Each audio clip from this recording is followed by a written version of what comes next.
Magandang araw mga kapuso at kapamilya! Panahon na naman ang kasiyahan dito sa Masayang Tahanan.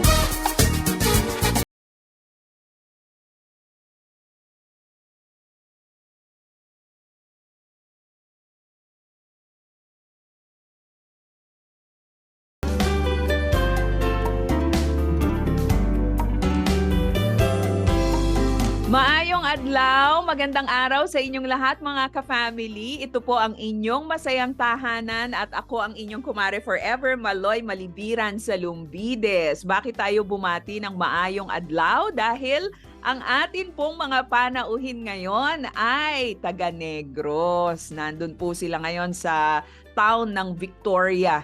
At naku, isa yan sa mga paborito kong nabisita nung ako ay dumalaw sa Negros. Kasama po natin, sila po ay mga faith community missionaries ng CCT o Center for Community Transformation. Sila na ang magpapaliwanag kung ano ang kanilang mga ginagawa bilang FCM o Faith Community Missionary. But I'd like to welcome all of you, aming mga ka-family dito sa ating masayang kwentuhang pampamilya na hatid ng Back to the Bible Philippines at ng Far East Broadcasting Company. Ako nga po si Maloy Malibiran sa Lumbides at syempre nire-represent din natin si Attorney Hanhan, ang aking pong mister. Hindi natin siya makakasama ngayon pero tuloy-tuloy ang ating ministry dito sa Masayang Tahanan. Kasama natin si Mary Rose Mateo at si Arcel Caro.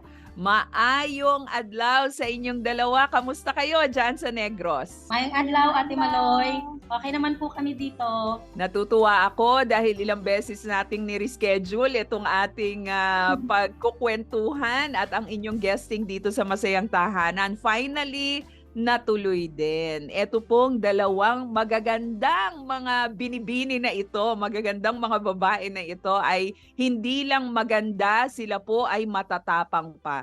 Talagang masasabi nating very courageous and very brave women. Bakit? Dahil pareho po silang patuloy na nagsusumikap sa buhay at naglilingkod sa Panginoon kahit na mayroon po silang karamdaman. Both of them are cancer warriors. Si Mary Rose po ay na-diagnose na mayroong ovarian cancer at si Arcel naman, ito medyo mas mahirap i-pronounce yung kanyang cancer. Meron po siyang mucoepidermoid carcinoma. At ikukwento nilang dalawa sa atin kung papaanong sa kabila ng kanilang mga health challenge ay nagpapatuloy pa rin sila sa paglilingkod sa Panginoon. Simulan natin kay Rose at saka kay Arcel na rin. Ikwento nyo muna sa amin, ano ba yung Faith Community Missionary? Kapag tinawag kayong FCM ng Center for Community Transformation, anong involved sa inyong trabaho at sa inyong ginagawa, Rose? Basically po, pag sinabi po natin, Ate Maloy, na Faith Community Missionaries, so kami po talaga yung pumupunta sa field. So, nung ginagawa namin sa field, so first and foremost, kasama po dyan, nagba-Bible studies po kami sa lahat ng mga fellowship meetings namin. Yung fellowship meetings po, ibig sabihin po yun sa mga community partners po namin, sa mga grupo dyan. Tapos, after we conduct the Bible studies, of course po, kami din po yung tumatanggap ng mga savings, insurance, payment nila, at yung may mga loans po, kami din po yung kumukuha nun. Then kami din yung nag-CCI sa field po, kami yung, ano bang isang, doon, yung frontliners, yung masasabi na frontliners dun sa field ng multi-purpose cooperative po. Ayan, kasi nga ang Center for Community Transformation ay isang microfinance organization. Pakikwentuhan kami sandali kasi matagal-tagal na naming hindi nakakakwentuhan ang mga taga-CCT. Baka meron tayong mga bagong listeners at viewers ngayon na ngayon pa lamang nila for the very first time nalaman o narinig ang Center for Community Transformation. So what is this all about and what do you do in CCT? Sige po. Pag sinabi po nating CCT, hindi lang po talaga siya actually microfinance. Actually, cooperatives po kami. As a whole po, kapag sinabi nating CCT, meron po itong 16 ministries po. Kabilang lang po dyan, isa lang po dyan sa ministry na yan ang multi-purpose cooperative, which we are in po, kaming dalawa ni Ate Rose. So kami po yung sa multi-purpose cooperative, so yun po maliban sa pagiging FCM namin or Field Community Missionaries, yung ginagawa namin maliban doon, nagkakandak din kami ng mga feeding programs sa community po. So yung mga community-related po na mga activities, we are doing that in the branch. Katulad po, tomorrow we are going to have tree planting po in collaboration with the women's group dito po sa Victoria City. So very holistic ang ginagawa ng Yes Center for po. Community Transformation. Hindi lamang nagpapautang, kundi tinuturuan ang mga komunidad, ang mga pamilya, para yung mga pondo na nakukuha from CCT ay talagang mapalago at magamit sa Yes tama. po. Ano? Absolutely po. Ngayon, gaano katagal na kayo na naglilingkod sa Panginoon sa pamamagitan ng CCT? Si Rose, how long have you been with CCT? 9 years po, this September po. 9 years? Mukhang 18 years old ka lang eh. Yan. Nagsimula ka bang magtrabaho? 9 years old ka pa lang? Nakakaya naman natin. How about you, Actually, this is Marcel? my second job po. Second Meron job. po, after ng graduation, naka-work po ako sa mall and then ilang months lang po ako doon nag-stay. Tapos dito na po sa CCT. So, diyan ka nagtagal talaga? Ibig sabihin, mahal Yes mo po. yung trabaho mo. You found your Yes po. purpose and your calling sa CCT. Boyfriend Ikaw, ang Marcel, boyfriend. ganong katagal ka na sa CCT? 5 years last April, Ate. So, nauna si Rose sa iyo. Yes po.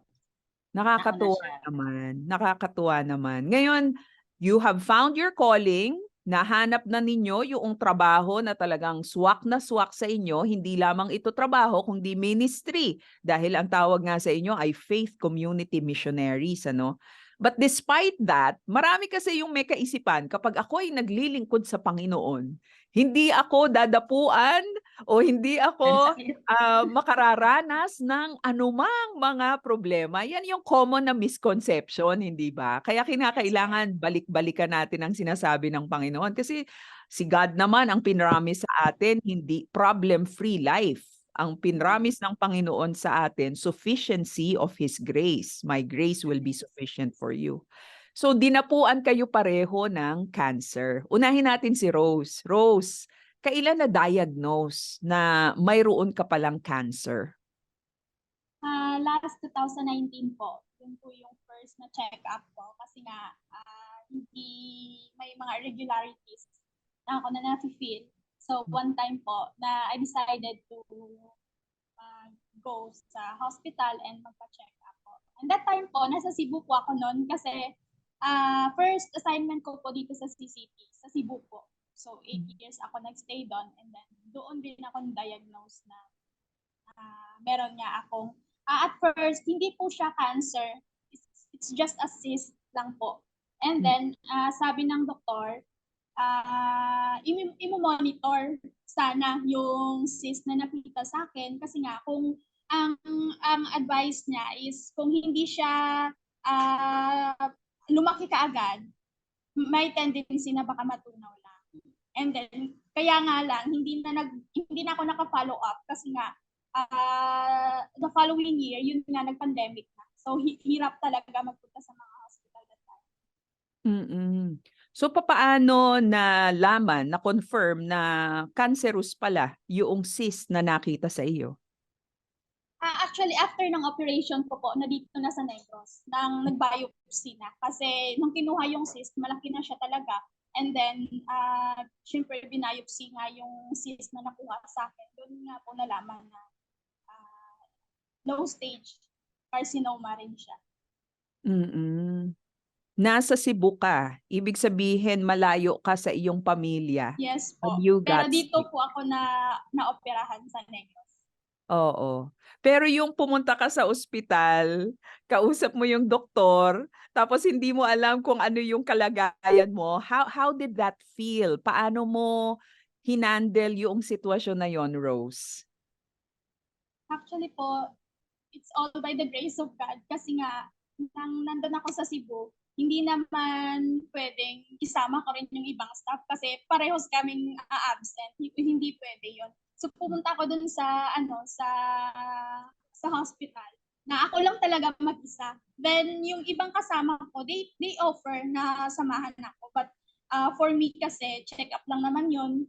And nung nalaman ko, na-shock talaga ako kasi nga sabi ng doktor dun sa Cebu, next week, scheduled for operation. So, yung nasa isip ko, sobrang lala na kasi nga, next week kaagad, which is, yun nga, sabi ko sa doktor doon, sa Cebu, wag lang dito daw kasi wala akong kasama. Doon na lang ako sa Negros, uwi ako. So, yun nga, dito ako na-check up. Syempre, sad na nalaman ko na gano'n na lala na siguro kasi nga very abrupt yung schedule ng operation. So kung talagang masasabi natin, it was a very unexpected disruption from your plans, from your work, and from your life. Yes, normal life. Talagang Yes po. out of the blue, wala kang ka-idea, no? Papa-check up ka lang kasi hindi maganda Oo. yung pakiramdam mo, biglang, operahan ka na. Susunod Yun na nga linggo. Hindi ba? Ganyan talaga sakit no? Talagang hindi mo naman paplanuhin yan at hindi mo hahangarin, bigla na lang nangyayari. Arcel, ikaw naman, you are a family person, meron kang pamilya. Paano na-diagnose, paano nalaman na mayroong ka palang cancer? 2019, late 2019 yata, nung nakapapo na may bukol ako sa lalamunan. And then, actually hindi naman talaga siya nagbigay ng any sa akin kasi hindi naman siya masakit during that time. Tapos, that was 2019, ako kasi yung medyo tigasin din ng ulo when it comes sa sarili. Pinabayaan ko lang talaga siya kasi it never bothered me. Hindi siya masakit, hindi siya until such time na lumalaki siya. Kapag kinakapak ko, parang may Adam's apple ako. Parang akong lalaki na may Adam's apple na nakabukol. Then 2020, hindi ko din siya binigyan talaga ng pansin. Although late 2020, medyo bothered na ako. Especially kapag medyo maraming trabaho, pag na-stress ako, parang puputok na siya. Yung parang sasabog na yung lalamunan ko.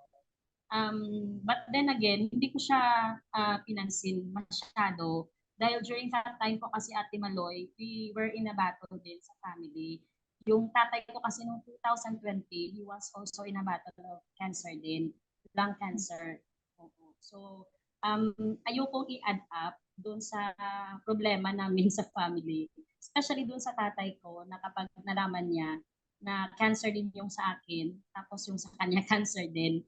So, parang itinabi ko muna yung sarili ko talaga. But there was already leading every time I pray. Of course, nagre-research kasi ako ano yung mga possibilities kapag may bukol ka. And then I found out, pag nagre-research ako and then whenever I pray, na pinagsasabihan ka talaga, this is something serious. And then naririnig ko talaga yan whenever I pray.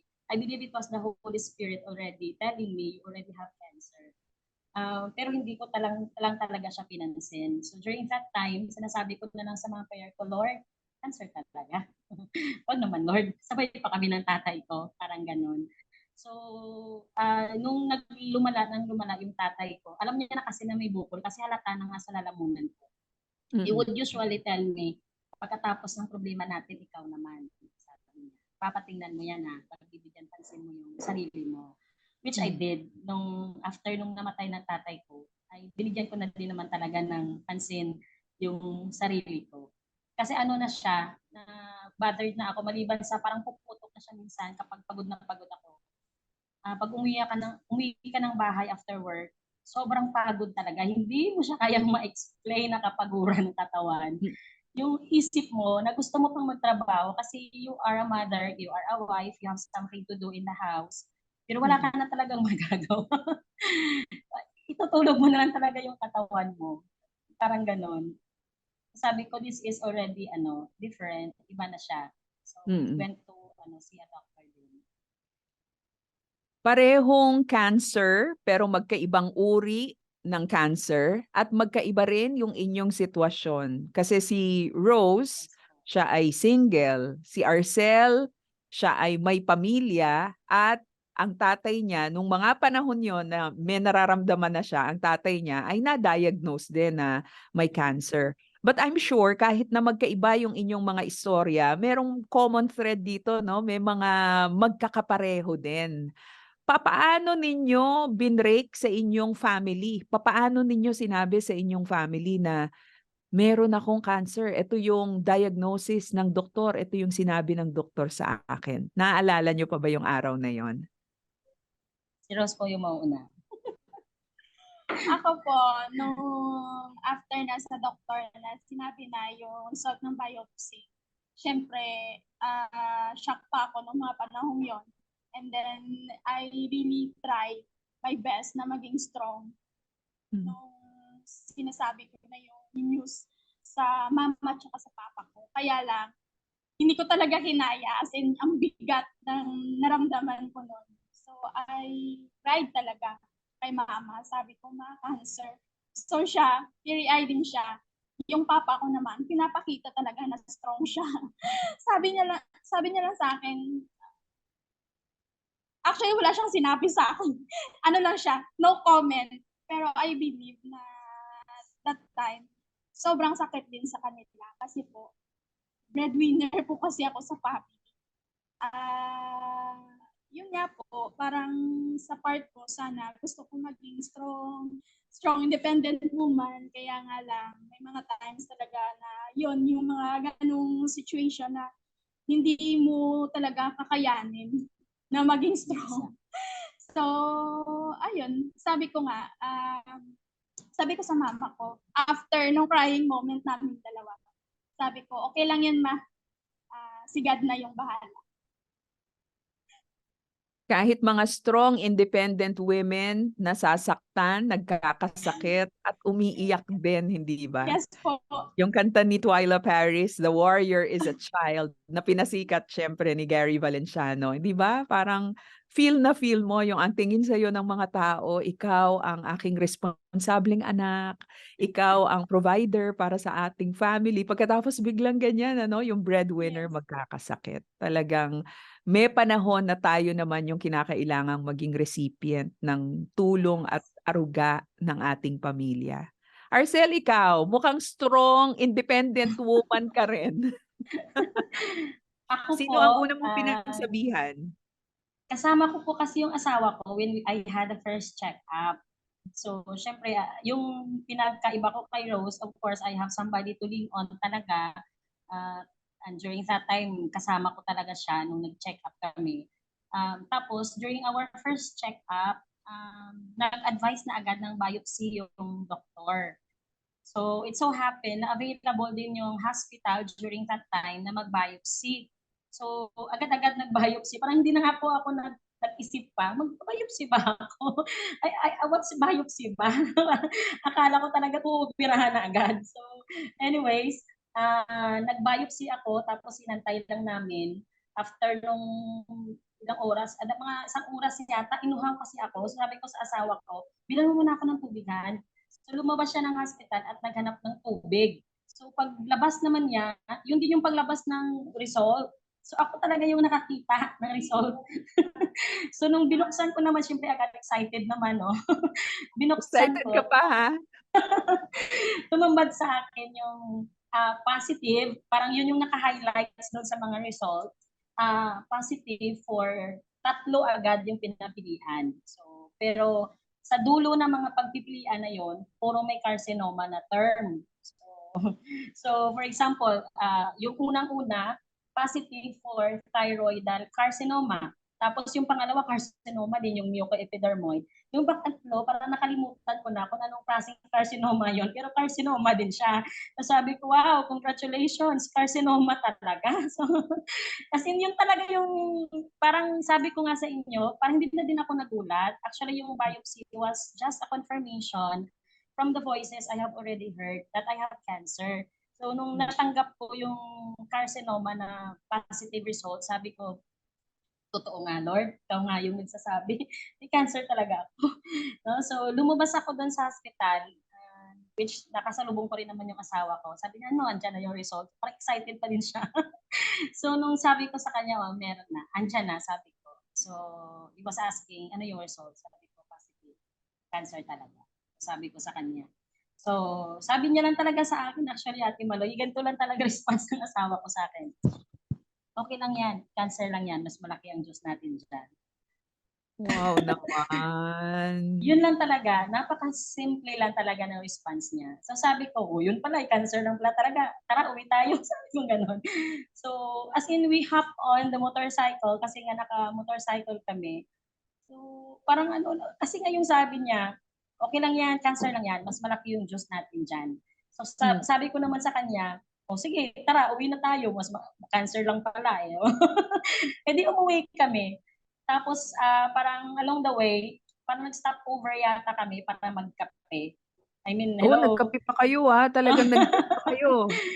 Kasi sabi ko sa kanya, sa gitna, usap muna tayo kasi I mean, yung family namin, kagagaling lang sa isang cancer. Although, yung sa tatay ko kasi, hindi naman talaga namin siya pinaalam sa lahat na it was lung cancer.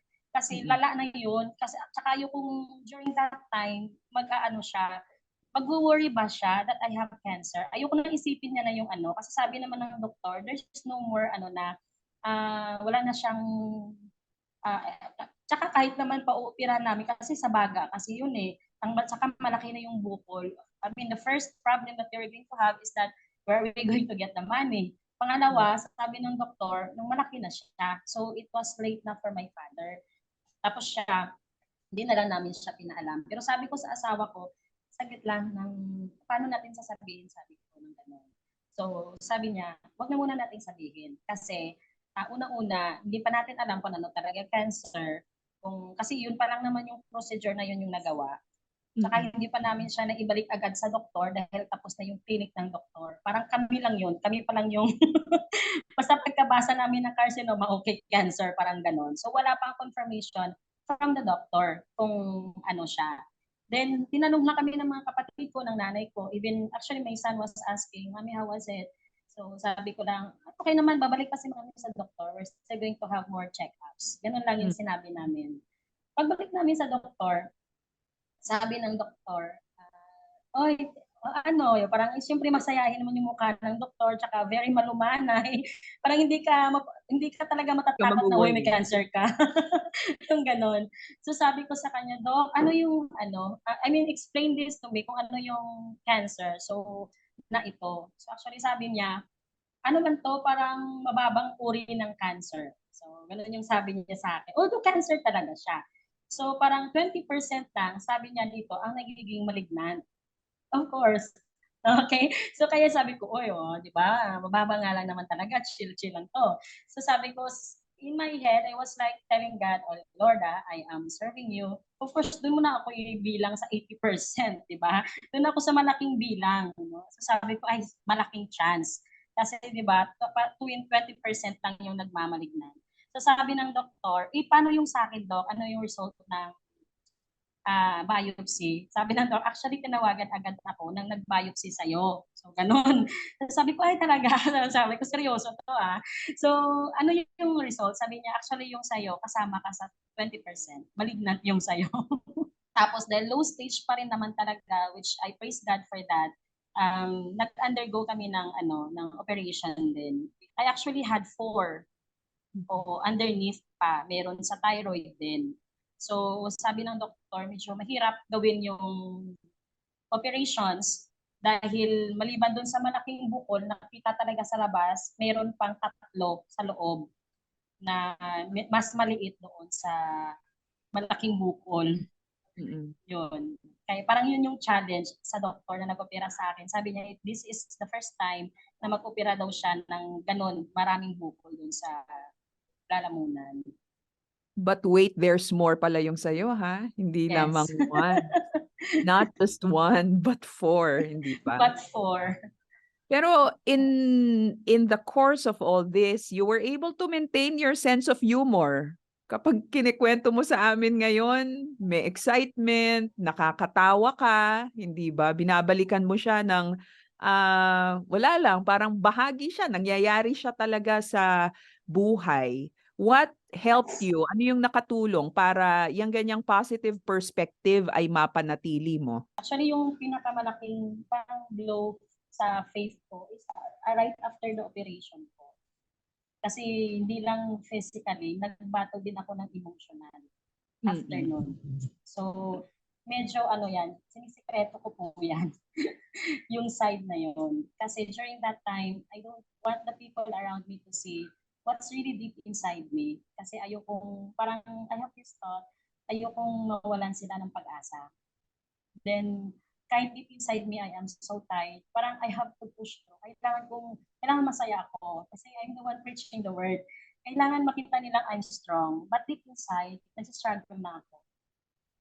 Emotionally. I was kind of depressed po. Grabe po yung battle. Maliban kasi doon sa emotion, of course, yung operation kasi namin, it was all paid up by our company, which praise God to that. Hindi talaga namin yan sinisikreto, di ba, Ate Rose? Hindi namin yan sinisikreto. Kasi to be honest, we never paid even a peso for that Mm. bill. Wala talaga. Sa totoo lang, salamat sa CCT.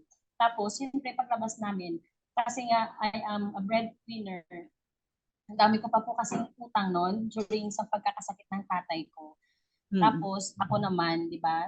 Pag nagkasakit na ako, wala na. Wala na. During that time, walang trabaho yung husband ko. Kasi for some reasons, hindi kami makakahanap ng mapagtatrabahuan niya. Tapos, kung magbabalik din siya sa trabaho niya, sa Manila yon. So, iiwan niya kami. So, it will be hard for me sa ministry dahil malayo yung mga outages na pupuntahan ko pag Sunday. Mahirap talaga pag walang magdadrive. So, sacrifice yung ginawa actually ng asawa ko sa akin, para sa akin. Sacrifice. Hindi siya bumalik ng trabaho para sa ministry at sa amin, sa family. So, nag-battle ako doon sa financial. Nag-battle din ako sa emotional. And then there was this time na nakita ko yung sarili ko, there was no growth in all aspect of my life. And I think that was the hardest blow. Yung sa ano ko po, sa emotion ko, even in my faith. Kasi I can see, even in the ministry that God has entrusted me, there was no movement, there was no growth. There was, even sa work, walang growth, ang hirap ma-achieve ng targets. Yung ganoon. And then, ang dami ko lang nakita na negative during that time. To be honest, there was this time na gusto kong, what do you call that? Sa bus. Tumalon. Oo, sa bus. I was that depressed, yung hindi na ako makahinga kasi I was too focused by the problem around me. So But praise God. paano mo nalagpasan yun? Paano ka iniahon ng Panginoon buhat doon sa depression, buhat doon sa discouragement, buhat doon sa sense of despair? Yes. First and foremost, I believe Ate Maloy, it was because I did not stop serving Him. Kasi sa totoo, if I have kept myself, baka na ano na ako, naloka ako, parang ganoon. So, every Sunday, I was not, hindi naman talaga sa pinipilit mo. But I have this time na I have to go there. I have to preach and I have this word of God that I would preach. That has become my source of joy and my strength. It was all by the grace of God talaga. Hindi mo siya may explain kung paano. But glory to God, right now, kaya ko na nga siyang sabihin. Kaya ko na siyang sabihin that I have undergone that. Actually, sa totoo lang, kahit sa asawa ko, I think kung bakit medyo ano siya, medyo humaba, kasi pinipilit ko rin siyang itago sa asawa ko. Later ko na rin siya talaga sinabi, yung ganoon na ako ka-worse. Kaya I was always trying to tell him, please understand me. Please understand me. Yung ganun lang, parang I just want somebody to listen and to understand. Pag muna yung madaming negative comments, yung ganoon. To be honest, I still did not go back to the doctor, to my doctor, kasi nga, nag-undergo talaga ako doon. Then recently, kinausap ako ng mga leaders dito sa work. And I was able to pour out. And I praise God for them. Sabi nila, that's normal. Kasi yung isa sa amin dito, nag-undergo din pala ng ganyan. So it made more, it's easier that I was able to share it. Tapos nasabi ko, hindi na pala ako yung nakaranas nito. Kasi normally, talagang masiyahin ako. I always have positive outlook ba? I'm always optimistic. Parang this is not me. Kaya pinaglalabanan ko talaga siya. Na this is not me. This is so different. So deep inside, I have that. Pero pinipilit ko siya na hindi siya mapansin sa labas. So, yung pangalawa na tumulong talaga sa akin is the Word of God. It's the Word of God. So, sabi ko nga, sabi mo rin kanina, Jesus did not promise na hindi tayo magkasakit or na hindi tayo maghaharap sa any trials. No? John 16:33. He did actually say there is already and there are trials. In this world, you'll face tribulations, actually many tribulations. Pero yung maganda doon, yung promise ni Lord Jesus Christ, sabi niya, but be of good cheer. I have overcome the world. Yun talaga yung word ni Lord na talagang kasama ko. Kahit may cancer ka man, even nasa depression ako, or sa anumang sitwasyon sa buhay, kasama ko talaga siya. At kapag kasama ko siya, wala na makakapag-ano doon. Kasama ko talaga siya. Diba? So that made me an overcomer. He's the one that overcomes for me. So kapag during that time na I was so sad and I was so depressed, binabalikan ko yon. Pag nagsasalita ako, naririnig ko yung boses ko. Lord, may boses pa. There's no need to be depressed. May boses ako. So kaya sa church, parang may microphone lang yung boses ko. Nilalakasan ko talaga. I don't care. Nilalakasan ko yung boses ko. Nagkakanta ako. Parang nagsosonglid lang. Kahit wala akong microphone, malakas yung boses ko. Kasi it's my way of expressing how thankful I am that I have this voice. Binabalik ko talaga sa Panginoon. Mga papuro. Kasi nga sabi ko, yung mga test na ginawa, parang confirmation na lang talaga. Na, kasi deep inside of me, I knew I have something serious. Parang ganoon. So it was some sort of a freedom for me to know na at least na madadiagnose na siya and then matitingnan na siya. And during that time, to be honest po talaga, Ate Maloy, during the ordeal na sinabi na that I have cancer, minsan lang ako umiyak. Talaga, minsan lang ako umiyak. At umiyak ako ng isang gabi. Malapit na akong nakaschedule noon for operation. I was trying to evaluate myself. Sabi ko, Lord, why am I like this? Sabi ko, why am I not worried? Why I am smiling na ayun, cancer, di ba? Kasi naturally, people would be sad. Parang ganoon. Di ba? When I see people that have cancer, parang they are at the end of the world na. Parang ganoon. So, one night, I was evaluating myself and I was really praying to the Lord. Umiyak ako kasi the Lord's answer was na-remind sa akin ng Panginoon na yung peace of mind ba? It's like the Lord was telling me, I am your peace. Sabi niya yung ganon. So umiyak ako sa sobrang peaceful ng puso ko. Mamaya pag-usapan natin, paano ito naka-apekto doon sa buong pamilya ninyo? Sino ang tumayong breadwinner habang ikaw ay nagpapagaling? Yan po ay ating pag-uusapan sa pagpapatuloy ng ating kwentuhan dito sa Masayang Tahanan. Hindi masaya ang magkasakit. Napakahirap para sa buong pamilya, hindi lang para doon sa pasyente o may karamdaman. Pero gaya nga ng nakikita natin ngayon kay Rose at kay Arcel, ang pag-asa at kapayapaan na binibigay ng Diyos, kahit pa cancer ang ating kinaharap, ay posibleng-posible at ito ay available para sa ating lahat. Itutuloy po natin ang ating kwentuhang ito.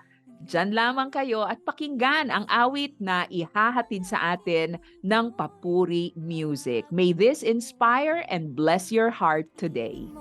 Sa puso ko ay parang batis, tahimik na tumitubo pagkat wala ng galit. Minsan pang pinatunayan ng Amang nasa langit na walang imposible. Sino ka man at ano pa man ang iyong pinagmulan. Kapayapaan ang iyong dala sa puso ko't isipan.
kapayapaan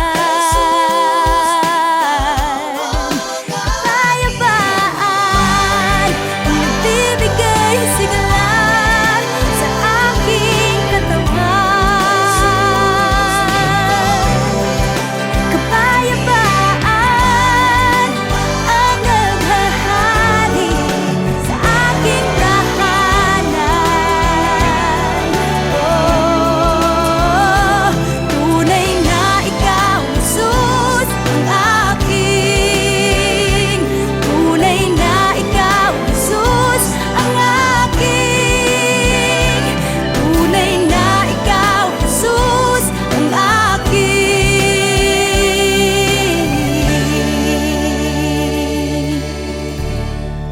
Kapayapaan. Nagpapatuloy po tayo sa ating masayang tahanan at napakasarap ng ating kwentuhan ngayon. Although hindi siya nagtatatalon tayo sa kaligayahan dahil sakit nga yung ating pinag-uusapan, pero ang kagandahan kahit na nasa gitna tayo ng mga valleys o pagsubok ng buhay, posible pa ring ngumiti, posible pa rin na makatulog, posible pa rin na tayo ay makatawa dahil ang kapayapaan na ibinibigay ng Diyos ay available, lalong-lalo na kung meron tayong mga challenge na hinaharap sa buhay. Kasama natin ngayon si Mary Rose Mateo at Arcel Caro. Sila po ay mga faith community missionaries ng Center for Community Transformation at based po sila sa Negros, nandun po sila sa town ng Victoria. At pareho po sila, hindi lang ng trabaho, pareho po sila ng mga cancer warriors. As we interview them today, habang tayo po ay nakikipagkwentuhan, hindi pa po tapos yung laban nila sa cancer. Rose, hanggang ngayon, merong continuous monitoring sa'yo. Paano ito ginagawa? And bakit ka kinakailangang i-monitor at i-observe ng patuloy? Every 3 months po, meron po akong CA-125 and every 6 months, meron po akong ultrasound. So, kailangan po yun para ma-monitor nga if walang tumutubo na another cyst na naman kasi nga may tendency na tumubo siya ulit doon sa pinagkuhanan sa kanya. So, yun yung ginagawa para makita yung loob kung merong another na naman na possible na tumubo. So, yun yung advice ng doktor sa akin kasi nga if ever na meron nga, i-re-operate ako. So, that's why na ginagawa yun yung mga laboratories na yun to check na if it's still okay. Yung 2019, nung ikaw ay may ma-diagnose na mayroon kang ovarian cancer and you are single, no? Ano yung mga sumagi sa isipan mo? What were the concerns that arose after that diagnosis? Actually po, yung sa akin, kasi nga single nga ako, parang walang masyadong inaalala na paano yung anak ko, yung mga ganong concern. Kaya lang, syempre, yung nag-arise na concern sa akin nga, kasi nga, iba kasi yung namin ni Ate Arcel. Siya kasi nag-research siya yung sa mga sakit niya. Ako talaga, know-how. wala akong ginawang paghahanda or anything. Kasi nga, yung mindset ko kasi, pag nakuha na yung bukol doon, wala na after. That's why, nung wala akong knowledge about sa carcinoma, after ko nakuha yung biopsy ko, doon ko pa nalaman nung sinabi na ng doktor sa akin kasi nga wala akong naiintindihan. So sobrang saya ko pa noon kasi nga yung after ng operation, yung thinking ko na, ay thank you Lord, tapos na. Yun na yung last na babalik ako sa hospital na yun. And parang wala akong masyadong iniisip na actually I think that was the Lord giving me the opportunity to not worry anything. Kasi nga wala akong masyadong inaalala that time. So yung concern ko naman after nun, yung isa lang talaga, Lord, bata pa ako. Yun lang, bata pa ako, Lord. Yung kasi, pag sinabi natin cancer, parang mamamatay ka na. So, yun yung pumasok talaga sa isip ko after that day na sinabi nga ng doctor sa akin. So, yung concern ko, I believe kasi, and praise God, and glory to God alone. Kasi nga, even na most of the time, ako nga yung sumusupport sa family ko, sa mama at sa papa ko. Yung mga kapatid ko are very responsible as well. So, hindi nila pinapabayaan na ako lang, nagtutulungan kaming tatlo. So, on that side, wala akong worry na if anything happened to me, in case na mawala ako, paano sila ni mama? Kasi nga, yung mga kapatid ko, they were very responsible. So, yung sa akin naman, wala akong kasi nga, wala akong iiwang anak, asawa. So, parang, sabi ko kay Lord, Lord, whatever your plans are sa buhay ko, it's okay. Just do it. Kasi okay lang ako. Pero yun nga, human as we are, may fear talaga. Yun nga yung in-undergo ko that time. Yung fear na, oh Lord, paano kaya yun? Nahihirapan ako huminga, gano'n. So, yung mga ganong bloopers lang. Pero thank God and praise God, parang hindi ako nag-undergo ng depression or anything. Kasi nga, yung comfort ni Lord na pin-experience niya talaga sa akin. So, yung the worst part siguro for me, sa mind ko, yung pain tolerance ko kasi sobrang baba. Yun nga yung mga time na sobrang sakit ng ngipin ko. Lord, ayoko talaga. Every time pumupunta ko sa dentist, parang mahihimatay ako. Kasi, Lord, masakit, ayoko. Pero, yun nga, major operation yung nangyari sa akin. And praise God po. Grabe yung provision ni Lord ng comfort niya. Yun yung talagang need ko na that time. Tapos yung financial, praise God sa work namin kasi hindi po talaga kami pinabayaan. Grabe po yung support. Even beyond na po sa dapat gawin ng mga staff, ginagawa po sa akin. And I believe na truly the Lord was one na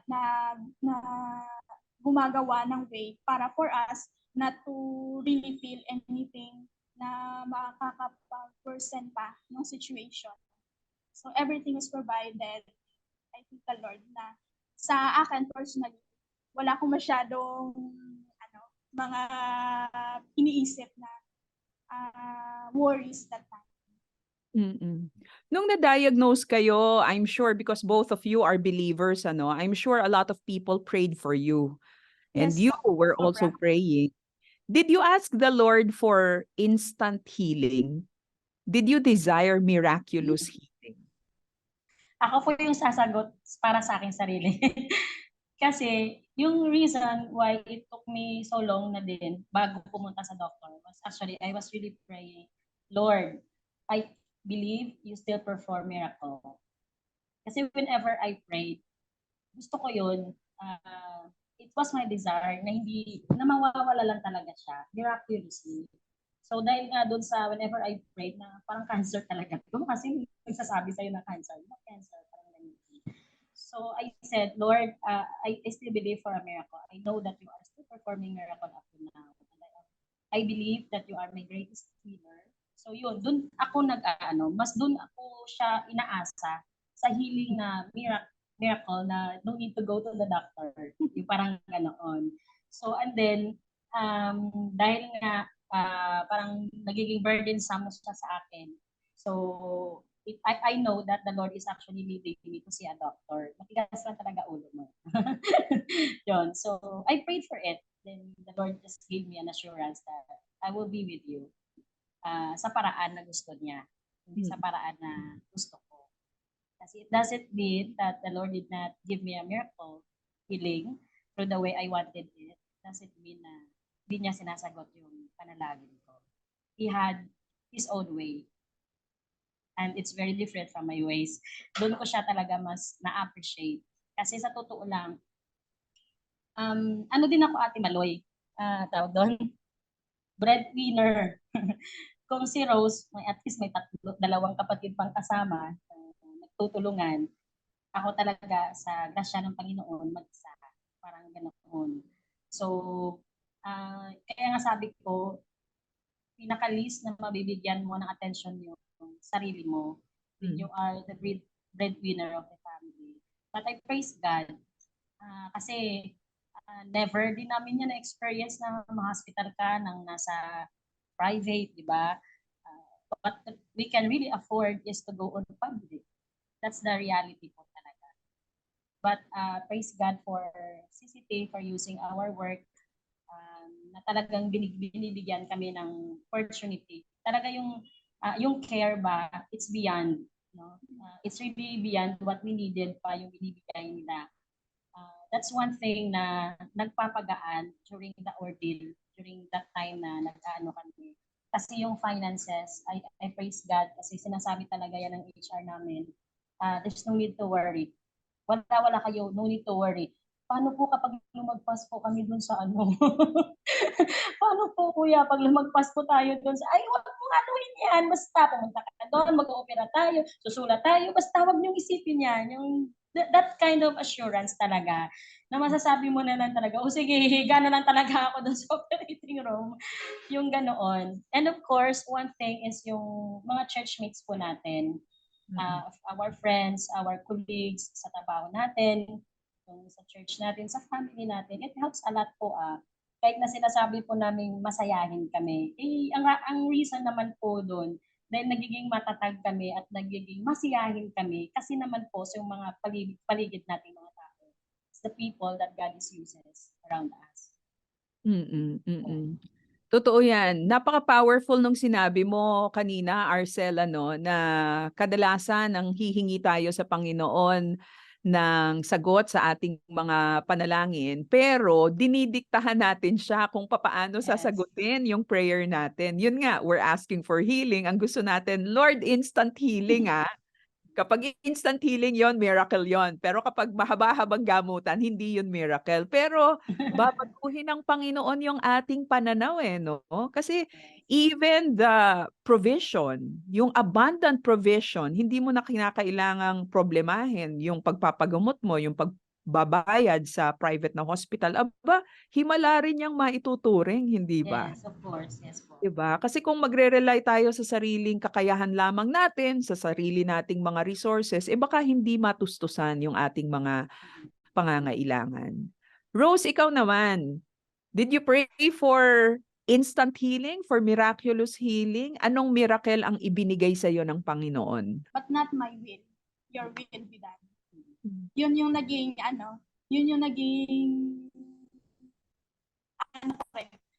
na gusto ko i-internalize talaga na yun din yung maging prayer ng heart ko. And syempre, human as we are, may ganun talaga tayong tendency na, Lord, pwede bang wala na lang? Pwede mo naman gawin yun Lord ka naman ganun. Pero the miracle that God has given to me, yun nga yung sinishare ko kanina about yung sa pain tolerance ko. And grabe, hours na lang before ng operation ko, parang tatakbo ako palabas ng hospital. Kasi nga murag doon na nag-sink in na, uy, operahan ka na, ano ba? Yun yung, operahan na nga ako. So, anong gagawin ko? Wala lang, ano lang ako. Siyempre, ayokong umiyak kahit sobrang kinakabahan na talaga ako. I just pray that time na Lord, kunin mo yung kaba kasi baka nga nakalabgaw na ako baka nga tumakbo pa ako. Praise God, no? Yung having the courage to go through that operation para sa isang babae na mababa ang tolerance for pain, takot sa dentista, takot magpapulot ng ngipin, pero na-survive yung operation na yan. That is a miracle. And another miracle that I noticed today as we speak, kayong dalawang babae, mukha namang kay lusog-lusog ninyong pareho. Parang wala kayong mga karamdaman. Ang unang tanong ko nga, off-cam and off-mic, ano, sabi ko sa kanila, so cancer-free na kayo? At pareho silang nagsabi, hindi pa po kami cancer-free. So ibig sabihin, naandun pa rin yung posibilidad na meron silang cancer and they continue to battle with this disease. Pero ang himala, ang miracle na maituturing natin, kahit sila ay hindi pa totally matatawag na cancer survivors, abay nagpapatuloy po sa paglilingkod sa Panginoon. Nakakatawa at nakakangiti ng matamis na matamis, nakakapagkwento sa atin ngayong umaga, ngayong araw. So ibig sabihin itong araw na ito ay himala na nawi-witness natin kasama natin si Rose at si Arcel. Mga himala at mga realities ano na pinagdaraanan ng mga naglilingkod sa Panginoon. Hindi tayo exempted na mapagod, hindi tayo exempted na minsan makaranas ng depression. Kahit nga si Prophet Elijah, hindi ba? Lord, I don't want to live anymore, ang sabi ni Prophet Elijah. Pero anong ginawa sa kanya ng Panginoon? Hindi naman siya pinagalitan nung sinabi niya yon. Ang ginawa ng Panginoon, pinagpahinga siya, pinatulog siya, pinakain siya. Pagkatapos, after some time of resting, ayun, saka pinagtrabaho uli, saka pinabalik uli sa ministry. We are really not exempt from the tribulations and the trials of this world, but kasama natin ang Panginoon at hindi niya tayo iiwan, hindi niya tayo pababayaan. Rose, Arcel, maraming salamat because you inspired us today. Pareho kayong nagbigay ng inspirasyon, ng encouragement sa amin sa kabila ng mayroon pa rin kayong mga health challenge na kinahaharap ngayon. Maraming salamat for reminding us, sakit lang yan, cancer lang yan, kayang-kaya ng Diyos ang mga pagsubok, ang mga challenge na dumarating sa ating buhay. I'd like to pray for both of you. And Yes, I'd po. like to pray for the families who are also tuned in today. Ipag-pray natin, lalong-lalo na yung nag-go through sa depression, natatakot, naghihintay ng mga resulta ng doktor at ng ospital. Ipag-pray natin ngayong araw na ito. Let's pray. Heavenly Father, thank you because you are the God who understands all our fears, all our worries, all our concerns. Salamat, Panginoon, dahil sa buhay ni na Rose at Arcel, ipinakita ninyo sa amin, kayo ang Diyos na talagang hindi nang iiwan at hindi kayo nagpapabaya. Kahit pa magkaroon kami ng karamdaman, kahit na magkaroon kami ng problema, your grace will always be sufficient. And your ways are always good. And they will always produce what is best for your children and for those who trust you. Kaya Panginoon, ang panalangin po namin sa araw na ito, patuloy na kagalingan at kalakasan para kay Rose at kay Arcel. Panginoon, dalangin namin na i-restore po ninyo yung kanilang health. I-restore po ninyo ang kaayusan ng kanilang mga pangangatawan. At dalangin namin na hindi na po manumbalik ang cancer sa kanila. That someday soon, they will be declared cancer-free by their doctors. Panginoon, patuloy din naming idinadalangin sa inyo ang maaaring mga listeners namin na mayroon pong karamdaman ngayon and they are going through depression, they have many questions in their minds right now. Father, we pray that your peace that passes all understanding will be their encouragement and it will be their strength. Marami man sa mga katanungan ang walang sagot, dalangin namin na yung presensya ninyo ay kanilang maranasan sa mga sandaling ito. Embrace them, O Lord, even their family members who are taking care of them. Lord, for your workers who continue to serve you in the vineyard and yet they are going through very challenging times. Baka meron silang health challenge, baka meron silang financial challenge, baka meron silang psychological or emotional challenges sa mga sandaling ito. Lord, would you minister to them? Would you speak to them right now? Would you embrace them so tightly so that they will know that you are beside them and your presence is there with them? Panginoon, Lahat ng aming mga pinagdaraanan ngayon, aming isinusuko at ipinagkakatiwala sa inyo. Kayo ay Diyos na mabuti, kayo ang Diyos na nagpapagaling, kayo ang Diyos na patuloy na gumagawa ng mga himala. Anuman ang himala na kinakailangan ng mga pamilyang nakikinig ngayon, dalangin namin na ito po ay inyong ibigay sa amin. Tulungan po ninyo kami at turuan na patuloy na magtiwala sa inyo. Salamat, Panginoon. Sa pangalan ni Jesus. Amen. Rose, Arcel, maraming salamat sa inyong dalawa at maraming salamat din sa CCT na pinahiram kayo para makapagkwento kayo ng inyong mga testimonies dito sa ating masayang tahanan. God bless you both. God bless your families. Thank you Salamat po. din po. God bless. Atin pong nakasama ngayon dito sa Masayang Tahanan si Mary Rose Mateo at si Arcel Caro ng Center for Community Transformation. Ang aking panalangin, ang atin pong kwentuhan ngayong araw ay naghatid sa inyo ng kalakasan ng loob, ng encouragement at ng dagdag na pag-asa. Anuman ang pinagdaraanan ng pamilya natin ngayon, ang Diyos ay tapat at ang kanyang biyaya at grasya ay sapat. Ako po ang inyong kumare forever, Maloy Malibiran sa Lumbides, palaging nagpapaalala ang masayang tahanan, sama-sama po nating pagsumikapan. God bless our families. Oras na naman ang pagpapaalam, kaibigan. Kung nais mong magkaroon ng kopya ng ating programa, tumawag lamang sa 371-9489.